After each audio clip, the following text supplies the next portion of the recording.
Alhamdulillah,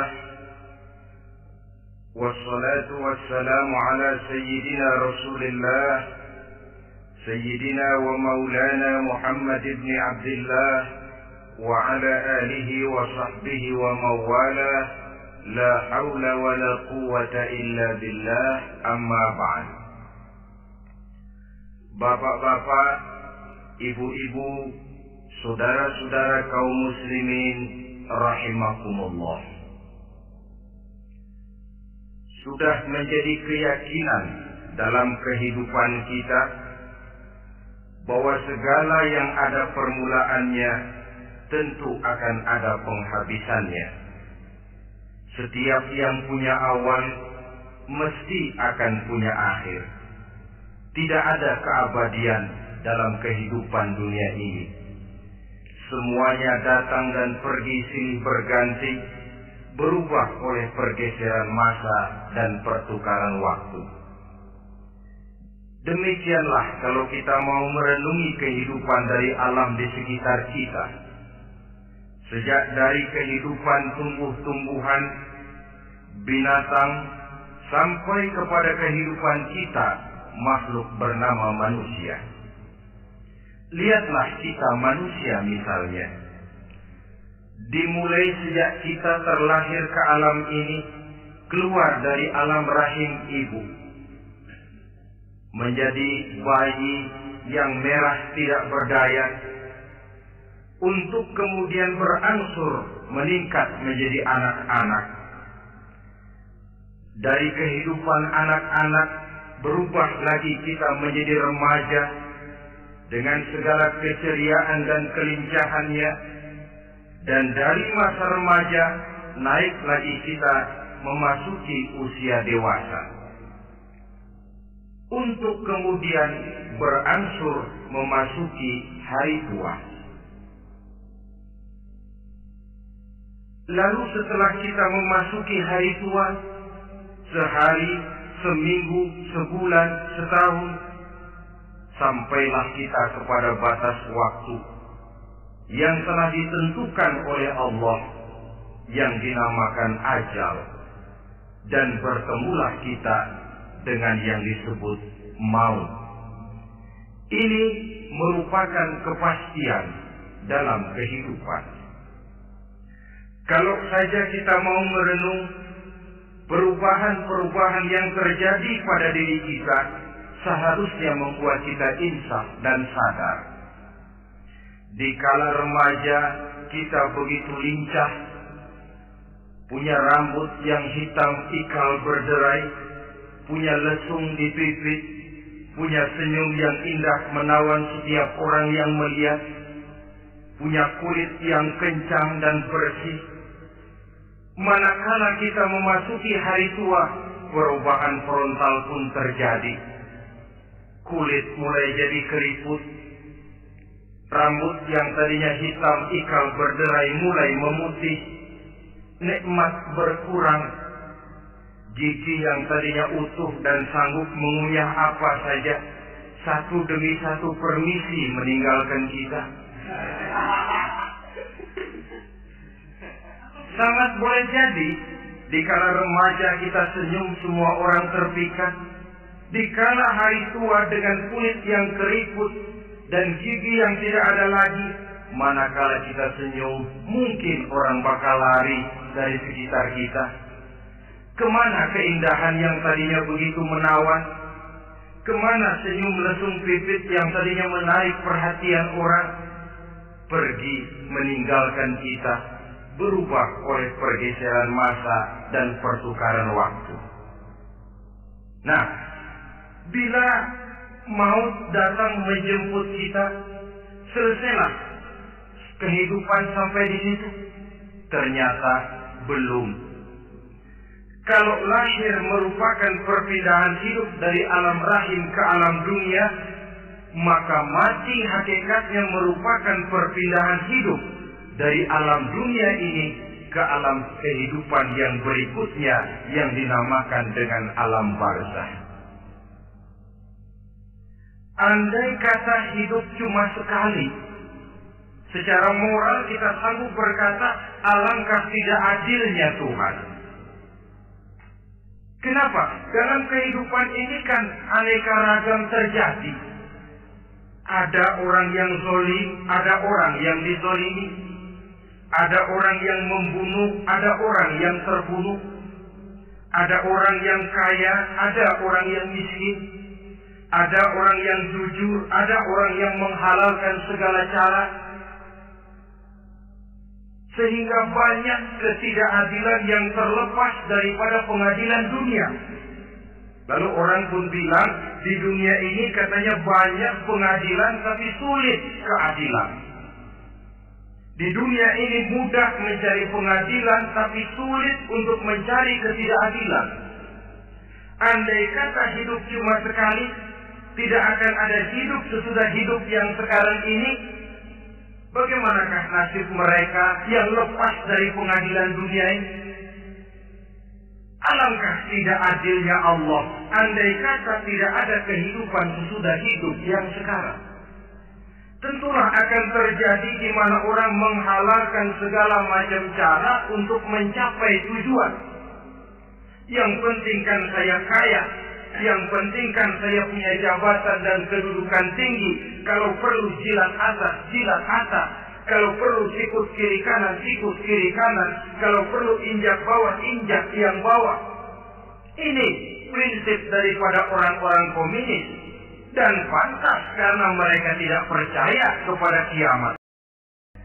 Ingat manusia, setelah kau mati, setelah kiamat datang, kau akan dibangkitkan, kau akan dimintakan pertanggungan jawab tentang kehidupan yang sekarang ini. Saudara hadirin, oleh sebab itu kalau kita bicara soal kiamat, soal akhirat, ini memang masalah yang gaib, yang sepenuhnya tidak bisa dicernakan dengan kemampuan penalaran intelektual. Dasar di dalam membicarakan ini tidak lain adalah iman kita kepada Allah Subhanahu wa ta'ala. Bukan cuma zaman sekarang, dari zamannya Nabi. Orang itu kalau sudah bicara kiamat, bicara akhirat, ada yang ragu-ragu, ada yang menolak sama sekali. Bukan dari zaman sekarang, dari zaman dulu. Pernah kok satu saat Rasulullah itu dakwah menceritakan, saudara-saudara, akan terjadi kiamat di mana Allah akan membangkitkan manusia dari kuburnya untuk memintakan pertanggungan jawab. Ini dalam dakwahnya Nabi pidato macam itu. Apa reaksi orang? Yang beriman ya mantap, tapi yang tidak beriman, bajingan-bajingan Quraisy ini, mereka bertepuk tangan, mengejek, mencaci. Malahan ini yang luar biasa, ada dua orang kafir namanya Ubay bin Ka'ab dan Al-As bin Wa'il. Mendengar pidato macam ini, mereka buru-buru pulang ke rumah. Ngapain? Ngambil pacul. Lalu berangkat nyari kuburan tua. Dia gali itu kuburan. Tulang-tulangnya diangkut, dibawa ke depan Nabi. Ya Muhammad, tulang-tulang yang udah hancur begini, siapa yang bisa ngidupin lagi? Yang macam-macam aja kamu Muhammad. Enggak rasional, enggak masuk akal. Allah menjawab. Apa kata Allah? وَضَرَبَ لَنَا مَثَلًا وَنَسِيَ خَلْقَهُ قَالَ مَنْ يُحْيِي الْعِظَامَ وَهِيَ رَمِيمٌ قُلْ يُحْيِيهَا الَّذِي أَنْشَأَهَا أَوَّلَ مَرَّةٍ وَهُوَ بِكُلِّ خَلْقٍ عَلِيمٌ. Mereka memberikan perumpamaan kepada kami, kata Allah. Mereka melupakan asal kejadiannya. Mereka bertanya, siapa yang sanggup menghidupkan tulang belulang yang sudah hancur kayak begini? Qul yuhyiha alladhi ansaha awwala marrah. katakan kepada mereka Muhammad, yang akan menghidupkannya adalah Dia yang telah menciptakannya pertama kali dulu. Kalau Dia sanggup menciptakan, Dia tentu lebih sanggup lagi untuk mengembalikan reproduksi ciptaan itu sebagaimana semula. Yang paling kasihan yang ragu-ragu, akhirat itu ada apa enggak sih? Kiamat itu ada apa enggak sih? Lantaran ragu-ragu, terombang-ambing dia antara harapan dan putus asa, antara kenyataan dan idealisme. Ada yang buta sama sekali 100% terhadap keadaan-keadaan sesudah mati. Perhatian mereka hanya tercurah kepada kehidupan sebelum mati. Yang mereka perhatikan siang dan malam tidak lebih daripada urusan perut. Pergi pagi, pulang sore, peras keringat, banting tulang. Cuma soal makan, soal minum, soal pakaian, soal kendaraan, soal rumah tangga, soal anak, soal istri. Yang mereka pentingkan hanya soal-soal politik misalnya, ekonomi, pembangunan dan industri. Untuk soal-soal kayak begitu, bias betul.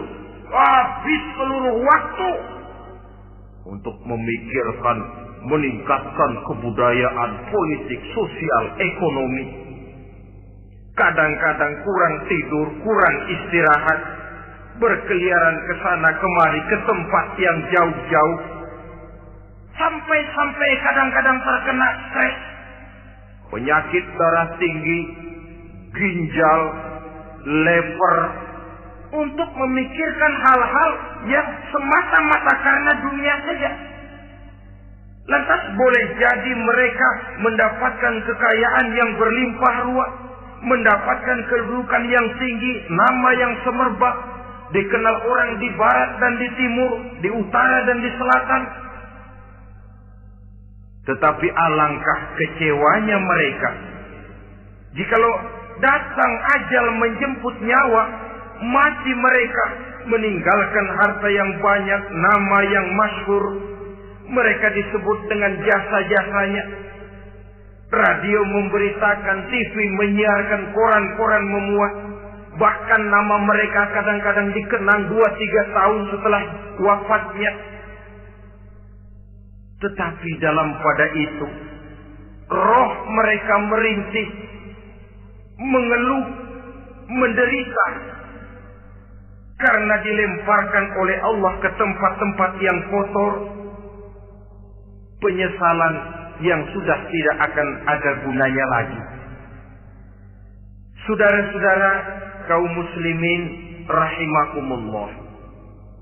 Oleh karena itu, kehidupan akhirat bukanlah dongeng dan takhayul, bukan khurafat dan khayalan. Kehidupan akhirat, hari kiamat adalah kebenaran dan kepastian. Dalam surah Al-Hajj ayat ke-7, Allah Subhanahu wa taala menyatakan, wa anna as-sa'ata atiyatun la raiba fiha wa anna Allah yab'atsu man fil qubur. Dan bahwasanya kiamat itu sesungguhnya adalah sesuatu yang pasti dan tidak ada keraguan-raguan lagi di dalamnya. Dan bahwasanya Allah sungguh-sungguh akan membangkitkan manusia dari kuburnya masing-masing.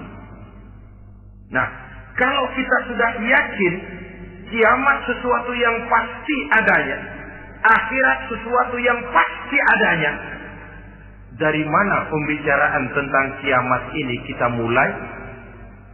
Tentu dari diri kita.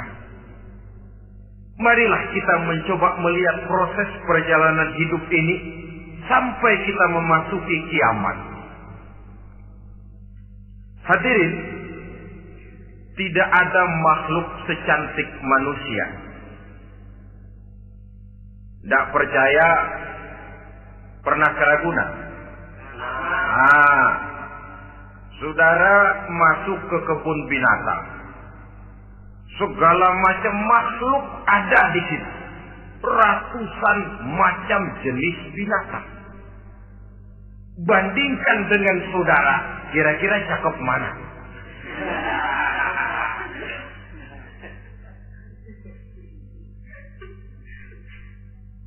Dari seluruh makhluk yang diciptakan Allah itu, manusia fi ahsani taqwim, dalam bentuk yang paling sempurna, sejak susunan biologis sampai kemampuan berpikir. Biologis kita ya Allah, diciptakan kita begini rupa. Diberikan 2 kaki untuk berjalan, 2 tangan untuk bekerja. Diberikan 2 mata, dua-duanya di depan. Pernah saudara mikir kalau mata kita yang satu di depan, yang satu di belakang? Rasanya nggak laku kacamata.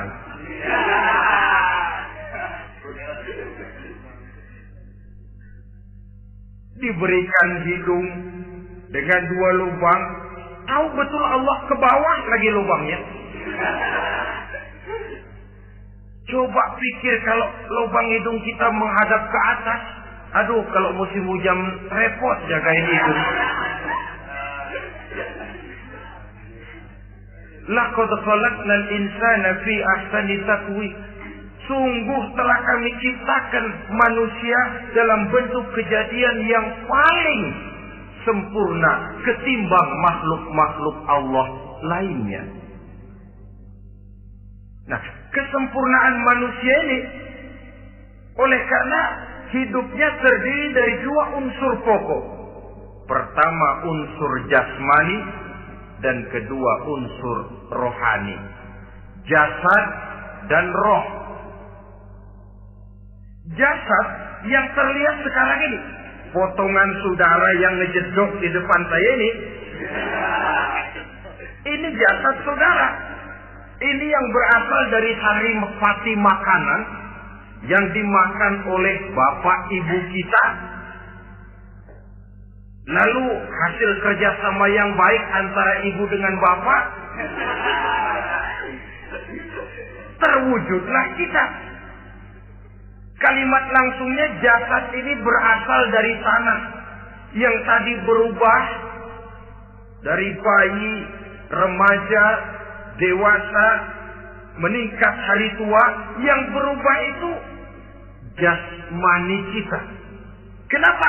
Karena jasmani itu materi, benda, daya tahannya terbatas. Dia berubah oleh pergeseran masa dan pertukaran waktu. Apa ada orang makin tua makin cakep? Jasmani oleh karena dia materi, dia berubah oleh pergeseran masa dan pertukaran waktu. Nah, yang menyebabkan jasmani itu bergerak karena ada roh di dalamnya. Ini yang menyebabkan kehidupan. Ini yang menjadi sumber kehidupan, pusat kesadaran dan pengertian dalam kehidupan manusia. Tanpa roh dalam diri kita, maka jasad kita pernah lihat orang mati. Itu kalau orang mati, coba perhatikan. Apanya yang kurang? Kupingnya masih ada, tapi sedang tidak sanggup mendengar. Matanya masih lengkap, tapi tidak mampu melihat. Jangankan melihat, terbuka saja tidak. Mulutnya masih ada, tapi sedang tidak bicara lagi. Telinganya cukup, tapi tidak sanggup mendengar. Kakinya lengkap, tapi tidak mampu lagi berjalan. Apa penyebabnya itu? Ternyata jasmani kita, jasad ini, manakala sudah ditinggalkan oleh roh, dia tidak akan bisa berdaya apa-apa.